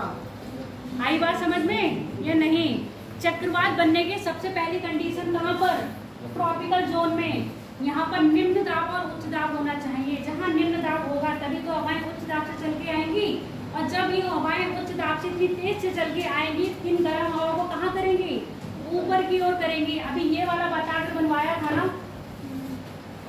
तो यही वाला वातावरण क्या करता है? हवाओं को एकदम इंक्लूड करता है, गर्म हवा को ऊपर, और ठंडी हवाएं बार बार गर्म होकर ऊपर आती हैं। निम्न वायुदाब हमेशा बना रहेगा और चक्रवात हमेशा बनते रहेंगे। कब? 27 डिग्री सेंटीग्रेड इसकी आदर्श दशा है। समुद्र सतह का जल सब लिखवाएंगे, अभी चिंता मत करो। ये सिर्फ अभी हमने बताए हैं कि चक्रवात कहाँ कहाँ पे? शीतोष्ण क्षेत्र में और उष्णकटिबंधीय क्षेत्र में। तो जो शीतोष्ण क्षेत्र में आएंगे उनको कहेंगे शीतोष्ण चक्रवात, और जो उष्णकटिबंधीय क्षेत्र में आएंगे उसको कहेंगे हम उष्णकटिबंधीय क्या है? उष्णकटिबंधीय चक्रवात। स्थल पे उष्णकटिबंधीय नहीं आते हैं, शीतोष्ण आते हैं। तो धीरे धीरे पढ़ोगे, जिज्ञासा को थोड़ा अंदर रखो, सब बताया जा रहा है। अब हम बात करते हैं उत्पत्ति कैसे हो रही है। पहले मैंने कहा निम्न दाब, पहले आप ऐसा करो शीतोष्ण वाला लिख लो। जो ये स्ट्रक्चर बताऊंगी ना, वो मैं बता रही हूँ आपको उसका उष्ण का। पहले हेडिंग डालो चक्रवात, हेडिंग डाला है चक्रवात, बस लिख लो चक्रवात प्राय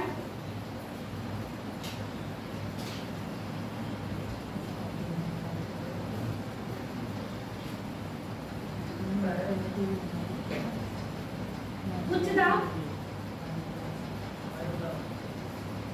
तथा निम्न दाब की अवस्था में उत्पन्न होते हैं।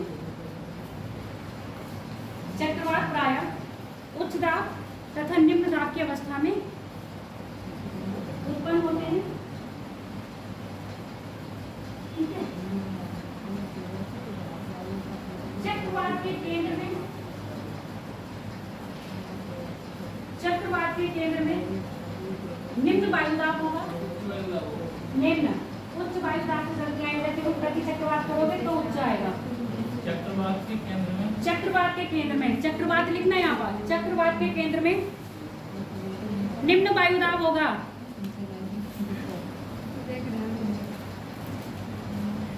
देखने से अच्छा है किताब में देख लो।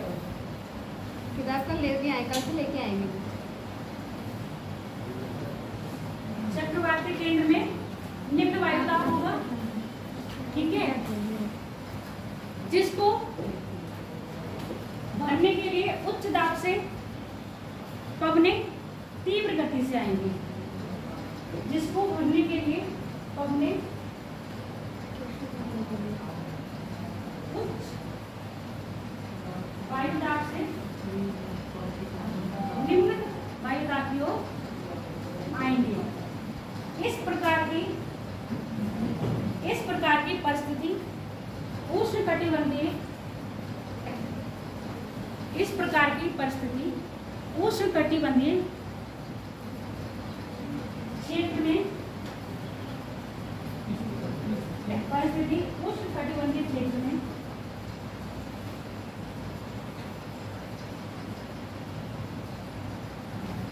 उत्पन्न होती है। अतः इस क्षेत्र में आने वाले चक्रवात को उष्णकटिबंधीय चक्रवात कहते हैं। अतः इस क्षेत्र में आने वाले क्षेत्र को उष्णकटिबंधीय चक्रवात। अगला लिखो शीतोष्ण चक्रवात, इसे ले लो शीतोष्ण चक्रवात। शीतोष्ण चक्रवात प्रायः शीत कटिबंधीय क्षेत्र में आते हैं। शीतोष्ण चक्रवात प्रायः शीतोष्ण कटिबंधीय क्षेत्र में आते हैं। शीतोष्ण कटिबंधीय क्षेत्र में आते हैं। यहाँ चक्रवात गर्म वायु राशि तथा ठंडी वायु राशि के मिलने से, यहाँ चक्रवात गर्म वायु राशि तथा ठंडी वायु राशि के मिलने से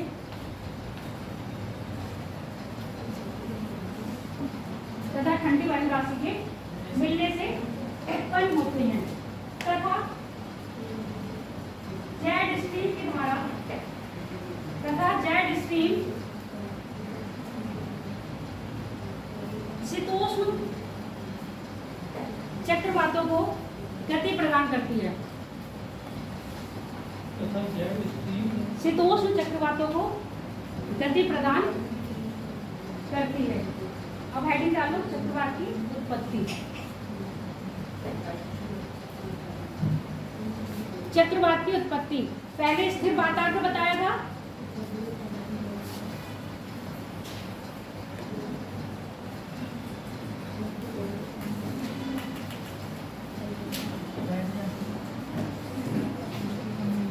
पिक्चर समझ लो।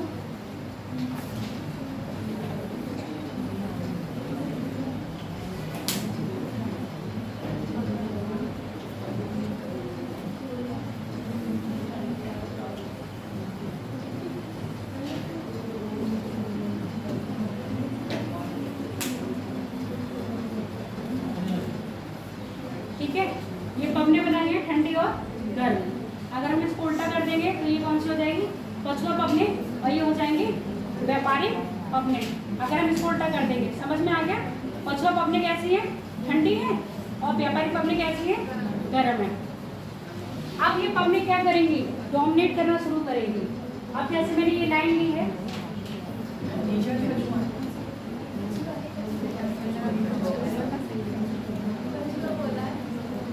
कछुआ नहीं पछुआ,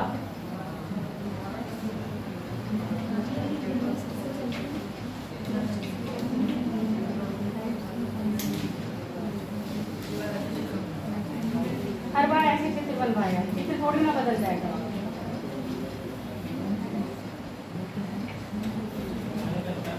अब क्या हुआ, ये पबने क्या कर रहे हैं, एक दूसरे के क्षेत्र में एंट्री करना प्रारंभ कर रही हैं। यानी कि क्या हो रहा है, घूम रही है ना। पहले सीधा था, अपने अपने क्षेत्र में जा रही थी। अब इन्होंने कहा कि ये जो कौन सी है, वायु राशि गर्म, ये बहुत खुश लग रही है, लाओ इसे दुखी करूँ जाके। तो दुखी करने के उसमें क्या चली गई है, दुखी करने गई है ना। आप खुश लग रहे हो तो आपके पड़ोसी आपको आके दुखी करने आते हैं, अरे क्या कर रहे हो, कब तक ऐसे ही रहोगे, नौकरी वोकरी करो जाके, देते टेंशन, आते हैं ना, तो दुखी करने आते हैं। आप अपनी स्टडी में लगे हुए हो पर वो पड़ोसी दुखी करने आ गए। सेम ये अपनी रास्ते पे जा रहा है, एकदम इनके दिमाग में क्या हुआ, फटकारी लाओ डिस्टर्ब कर दी। तो ये क्या कर रही है, एक दूसरे को डिस्टर्ब करने आ जा रही है। अब ये इतना डिस्टर्ब करेंगी, इतना डिस्टर्ब करेंगी कि कौन सी कंडीशन बन जाएगी, ये वाली, ठीक है। जब ये वाली कंडीशन बनेगी तो ठंडी हवाएं कहाँ होंगी और गर्म हवाएं कहाँ होंगी। फिर अगली पोजीशन क्या बनेगी, ऐसे, कौन सी बनेगी, इस टाइप की।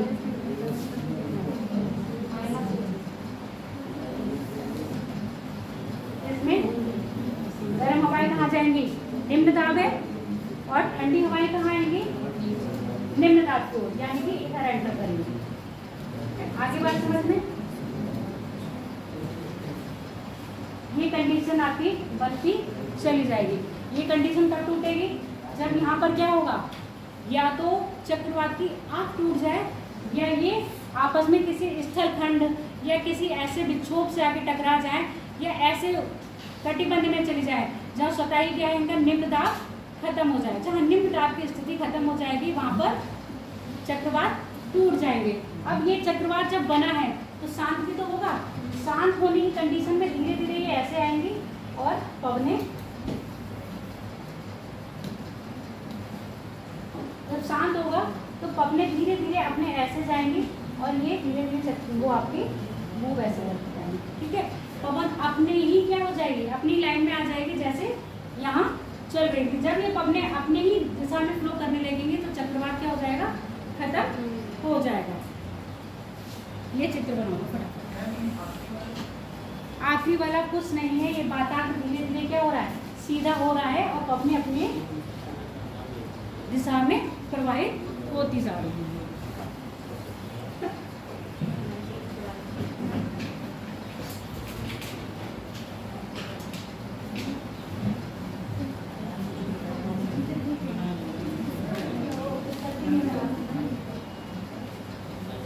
लिख लो पहली अवस्था, उत्पत्ति बनाओ।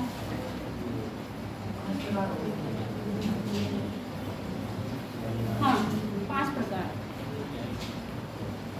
5वीं अवस्था में आके चक्रवात खत्म होता है, A B C D E। पहली अवस्था चाहे ऐसे देख लो, पहली अवस्था, दूसरी अवस्था, तीसरी अवस्था, चौथी अवस्था, 5वीं और बस 5वीं अवस्था है। ऐसी अवस्था है, लिख लो, समझने भी अच्छा है। और बुक में शायद अवस्था दी नहीं है, पता नहीं दी नहीं है आपको। कौन सी बुक मिल रही है तुम्हारे पास? कौन सी बुक है? सभी है हमारे पास। कौन सी सभी? सभी के नाम बता दो। एनसीईआरटी की सारी है, 6th लेवल और सारी एनसीईआरटी में देख लिया चक्रवात, पढ़ा देखा था, पढ़ है सब, पढ़े नहीं है वो। हमें अच्छा लगता है ना, हमारी बुक्स क्या है, सेल बिल्कुल फिल रहे और उसको देखते ही हम, हाँ हमारे पास बुक है। कोई सर पूछेंगे, मैम पूछेंगे, हाँ मैम है, पर हम खोल के नहीं देखते हैं। बुक को खोल के देखना है। मैंने वही वाली बात की, टच करके नॉलेज नहीं आएगी। नॉलेज कब आएगी? पढ़ने से आएगी। बुक तो है मेरे पास, सब है। क्या जल्दी जल्दी बनाओ। अब हम बात करेंगे, पहले लिख लो शीतोष्ण चक्रवात। शीतोष्ण की बात कर लेते हैं। बुक मैंने बता दी है, पुराने बच्चों को हेल्प कर देना। रोज नए बच्चे आते हैं, अभी भी पूछते हैं। ये स्वार्थी है, जो इंसान स्वार्थी रहेगा उसका कभी भला नहीं हो सकता।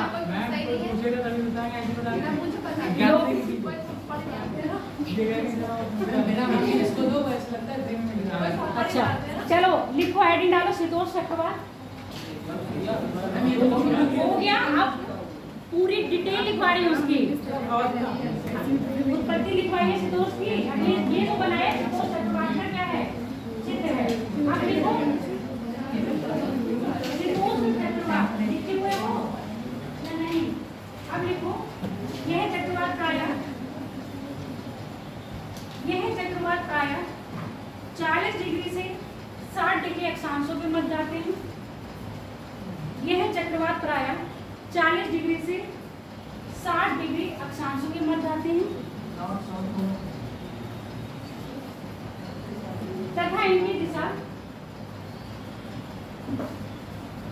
क्योंकि ये पछुआ पवनों के प्रभाव में होते हैं, तथा इनकी दिशा कहाँ से होगी? पश्चिम से पूरब की ओर होगी। अब इसके लिए मैं आपको आपके लिए मैप बोलूँ तो वो मुझे को लगा है बेस्ट रहेगा। तथा इनकी दिशा किससे होगी? पश्चिम से पूरब। पछुआ पवनों के इसमें आएंगे ना ये, तुम लोग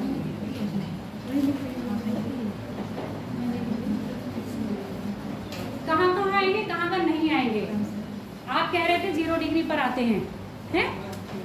0 डिग्री से 5 डिग्री। अभी तो बोला था ना मैम आते हैं, तो मैंने रीजन पूछा था क्यों आते हैं। पहली बात है 0 डिग्री से 5 डिग्री के बीच में कभी भी चक्रवात नहीं आएंगे। पता चल गया क्यों नहीं आ रहे हैं? चलता क्यों नहीं? अच्छा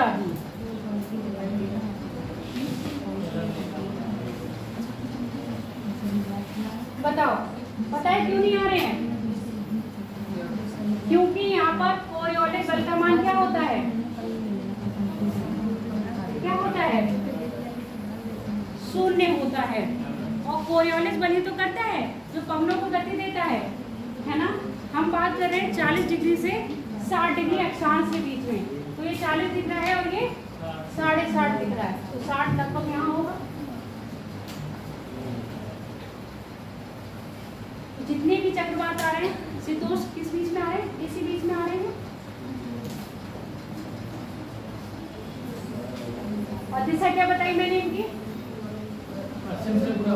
पश्चिम से पूरब, यानी कि कहीं यहाँ बनेंगे और इनकी गति कैसे जाएगी?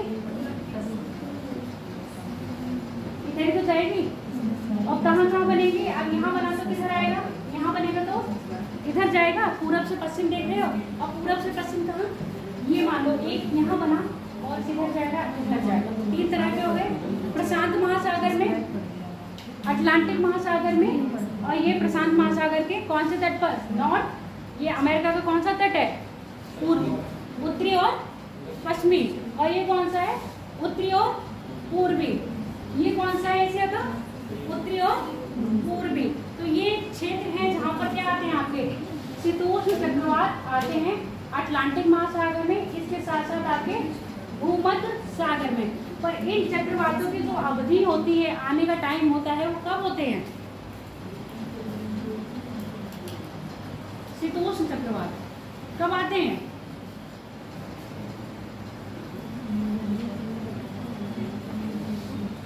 शीतोष्ण चक्रवात कब आते हैं? सर्दियों में आते हैं। उष्णकटिबंधीय चक्रवात कब आते हैं? गर्मियों में आते हैं। जो सर्दियों में वर्षा मिलती है ना हम लोगों को, सर्दियों में बारिश होती है या नहीं होती है? तो जो सर्दियों में बारिश होती है वो शीतोष्ण चक्रवात से होती है।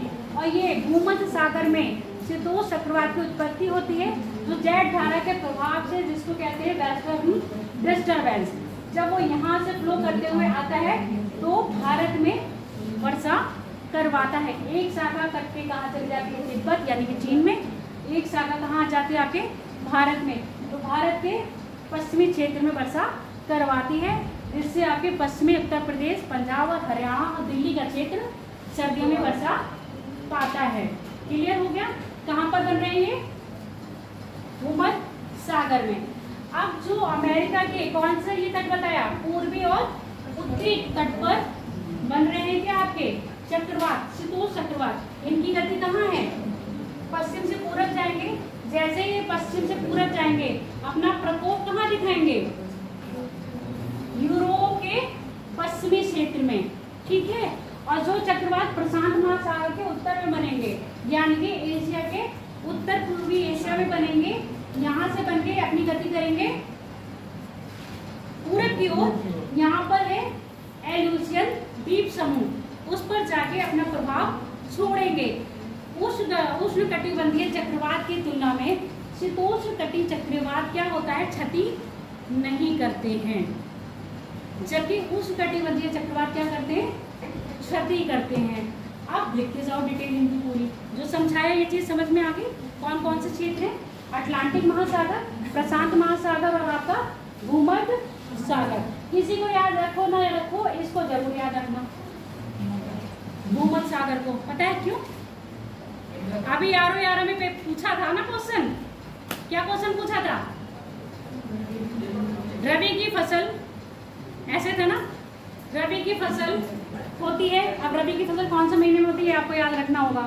पहली बात, रबी की फसल के लिए जो उष्ण कटिबंधीय चक्रवाती वर्षा होती है वो लाभदायक होती है। ये क्वेश्चन पूछा गया था। अब रबी की फसल कब होती है मुझे ये बताओ? है नवंबर दिसंबर में, यानी कि सर्दियों में। अब पकती कब है? कटती कब है? मार्च, फरवरी और मार्च में कटती है।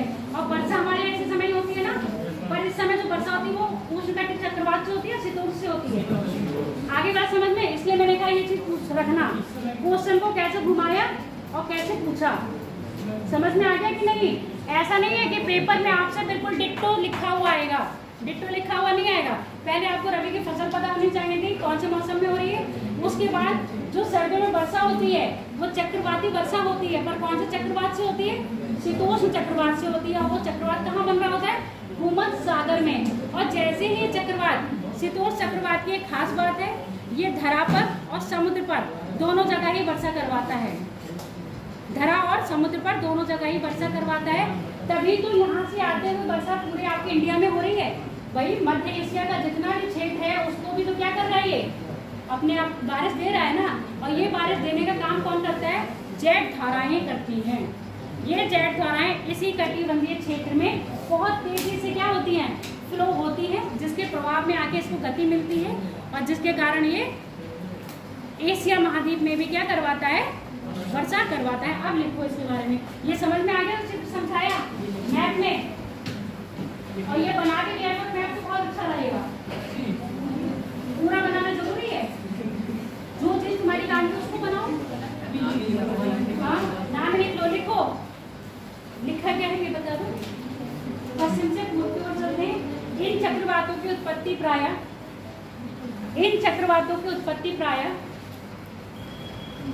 ये चीजें इसमें नहीं मिलेंगी। मैम दिया है, जो आप पढ़ाए थे इसमें दिया है। चित्र में दिया है? चित्र नहीं है। चित्र कहाँ से आएगा? चित्र से देख लिया ना। किताबों में देखोगे तो तुम्हें चित्र भी मिलेगा। कभी गूगल वगैरह पे सर्च मत करा करो। और ये तुम सर्च किस पे कर रहे हो? गूगल पे? या तो एनसीईआरटी खोल लो।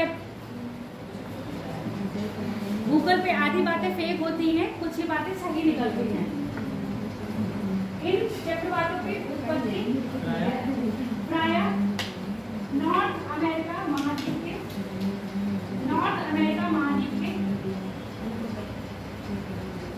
उत्तर पूर्वी क्षेत्र में। अरे बेटा, उत्तर पूर्वी इधर लोगे ना, अटलांटिक महासागर में। हाँ, उत्तर पूर्वी क्षेत्र में, उत्तर पूर्वी क्षेत्र में। अब ये तो लिख लो, घड़ी की तरफ देख रही हो। टाइम हो गया, हमने बताया जल्दी जल्दी। आप बहुत जल्दी नोट करके देखो। तुम जब मैं जल्दी बोलती हूँ तब तुम नोट नहीं करती हो। आप बोलिए। उत्तर पूर्वी क्षेत्र में अटलांटिक महासागर में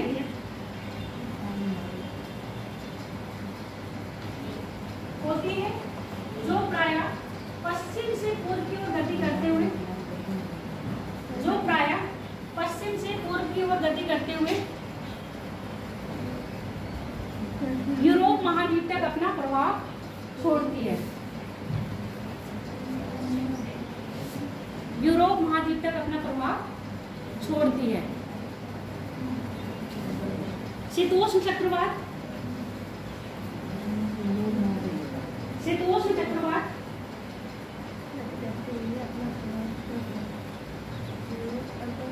अटलांटिक महासागर, उत्तरी अटलांटिक महासागर के बाद उत्तरी प्रशांत महासागर, उत्तरी प्रशांत महासागर अर्थात एशिया महाद्वीप के उत्तर पूर्व में, अर्थात एशिया महाद्वीप के उत्तर पूर्व में उत्पन्न होकर अल्यूशन द्वीप तक प्रवाहित होते हैं, अल्यूशन द्वीप तक प्रवाहित होते हैं।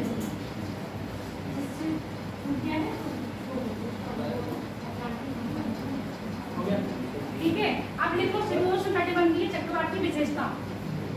शीतोष्ण कटिबंधीय चक्रवात की विशेषता, विशेषता लिख लो, लाभ उसी में आ जाते हैं। पहली बात, ये चक्रवात धरा तथा सागर, यह चक्रवात धरा तथा सागर, यह चक्रवात धरा तथा सागर दोनों में ही अपना प्रभाव,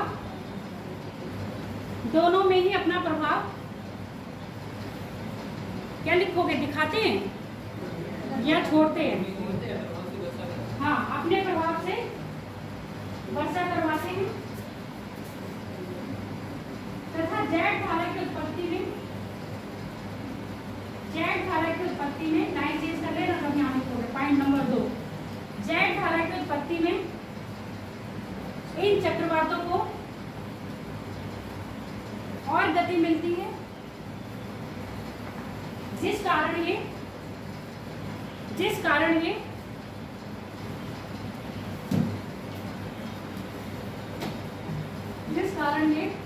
धरा पर भी वर्षा करवाते हैं। उदाहरण के लिए